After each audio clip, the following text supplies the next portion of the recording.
আসসালামু আলাইকুম বন্ধুরা, কেমন আছো তোমরা? আমরা ফাইনালি চলে আসলাম রাঙামাটির রাঙ্গাদ্বীপে।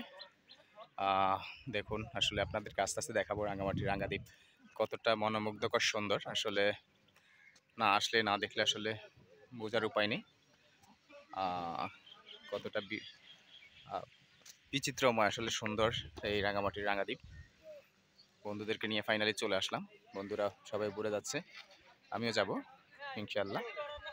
তো আস্তে আস্তে দেখতে থাকুন রাঙামাটির রাঙ্গাদ্বীপ কতটা সুন্দর। আসলে প্রাকৃতিক সৌন্দর্যে ঘেরা রাঙামাটির রাঙ্গাদ্বীপ। মাত্র বোর্ডে করে এসে নামলাম, এখন আসলে আমরা চলে যাব রাঙ্গাদ্বীপের উপরে। কেমন আপনাদেরকে সেটাও দেখাবো ঘুরে। দুদিন থাকবো এখানে, তার মধ্যে কি কি হয় কি কি হবে অবশ্যই জানাবো, দেখাবো। তার আগে একটু দেখাই রাঙামাটির রাঙ্গাদ্বীপের এটা, সবাই ছবি তুলছে আসলে রাঙামাটি রাঙ্গাদ্বীপের ফাইনালি যে পোস্টার।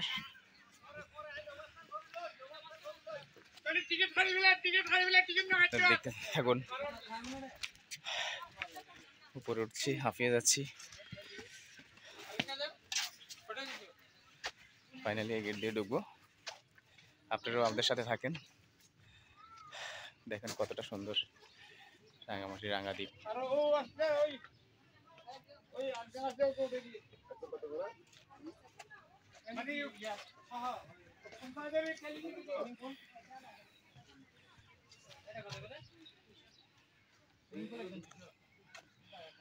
রাঙামাটির রাঙ্গাদ্বীপ আসলে আপনাদের কাছে দেখিয়ে নেব রাঙামাটির রাঙ্গাদ্বীপ।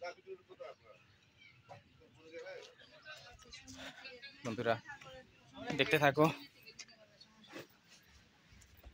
এখানে নামা যাবে না, হচ্ছে রিসিপশনের জন্য একজন আপু বসে আছেন, সবাইকে রিসিভ করে আসলে নিয়ে যাওয়ার জন্য। দেখুন আসলে সিঁড়ি বেয়ে উঠতে হচ্ছে, যদিও অনেক কষ্ট হচ্ছে, তারপরে উঠে যাচ্ছি। রাঙামাটির রাঙ্গাদ্বীপ বলে কথা, সৌন্দর্যে ঘেরা পাহাড় পর্বত। সত্যি ভালো লাগছে এসে, সত্যি ভালো লাগছে, মনোমুগ্ধকর আসলে পরিবেশ। সেখানে খুবই চমৎকার আবহাওয়া, ঠান্ডা। তার সবচেয়ে সমস্যা হচ্ছে, বেশি কষ্ট হচ্ছে আপনার সিঁড়িগুলো দিয়ে বেয়ে ওঠেটা। এটা আমার জন্য অনেক টাফ, কারণ ঢাকা থেকে এসে এখানে সিঁড়ি বেয়ে উপরে ওঠা সত্যি কঠিন, সত্যি কঠিন, শুধু কঠিন না, সত্যি কঠিন। দেখুন কতটা সৌন্দর্য বয়ে বেড়াচ্ছে রাঙ্গাটির দ্বীপ। দেখুন ফাইনালি কৃষ্ণচূড়া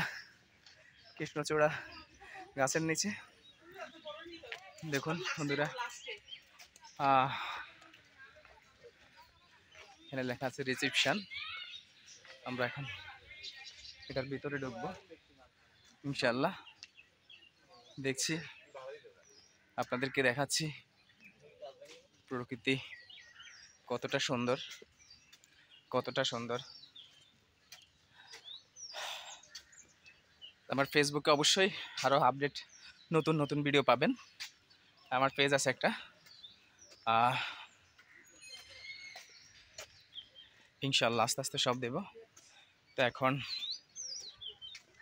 এই মুহূর্তে আপাতত রাখছি। ভালো থাকেন, সুস্থ থাকেন, আল্লাহ হাফেজ।